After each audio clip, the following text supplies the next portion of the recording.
Good morning. Welcome to Josh's Jumpstart. Today we wanted to talk about the specific concern of, I haven't heard of your company, you're a new startup company. One thing I tell all of my sales reps and my clients that I work with, I say, you know what, it's a good thing to be in a new company. Because when the customer says, I haven't heard of your company, have you been around, what they're trying to do is they're trying to test you and see how confident you are that you're going to be able to be reliable and provide them the service that they need. And so what I like to do is I like to respond with a little bit of sarcasm because it breaks the ice. You know, so they say, I haven't heard of your company, how long have you been in business? So I usually say, you know what, we've been in business for a solid 3 weeks, but when you join our company, I think we'll be able to go for a fourth week and maybe even a second month, okay?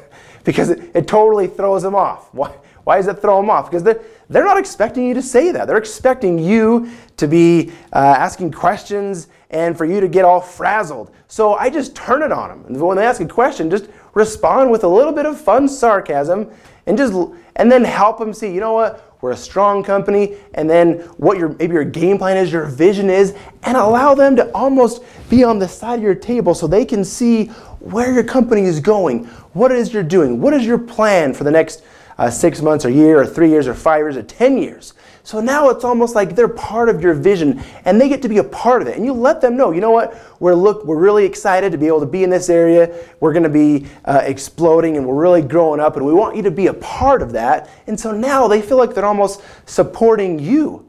And so another tip that we like to do is help them see about your company. Because sometimes they'll say like, well, I don't know, I like having a bigger company, you know, that's been more established.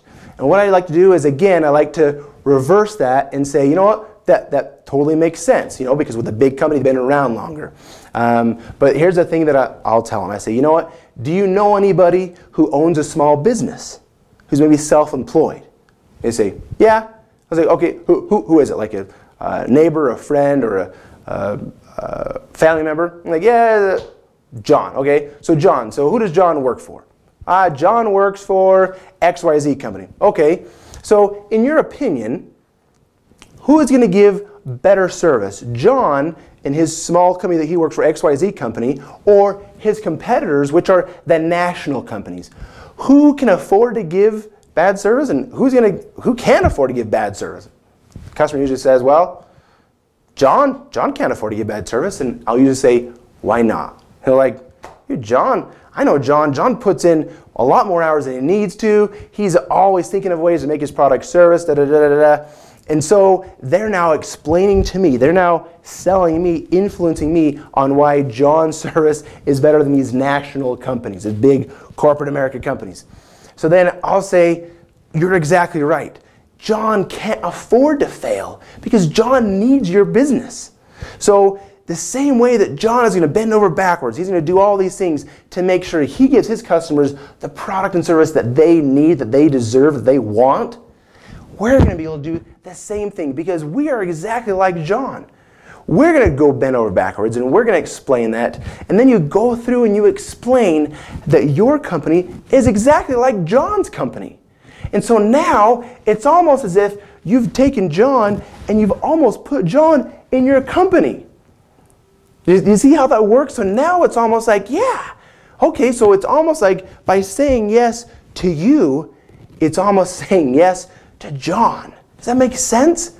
Because you're helping them see that your company, your product, or your service, that you guys are literally going to bend over backwards to give the same value that their friend or relative is to compete with the national companies. Here's the thing though. You need to make gosh darn sure that your company and that you are going to deliver because they're making a connection. You're relating yourself almost as if like this family member, this friend, this neighbor, and that they're spending all these hours to be successful. So you need to make sure that you're putting in the same time, the same effort, and you deliver the same quality that their friend or relative is delivering in their business. And I promise you, by doing this, you will have much more success in selling, in your business. You will be able to succeed in selling and accelerate your achievement. This has been Josh's Jumpstart. Thanks for watching. Wishing you lots of success in your business today.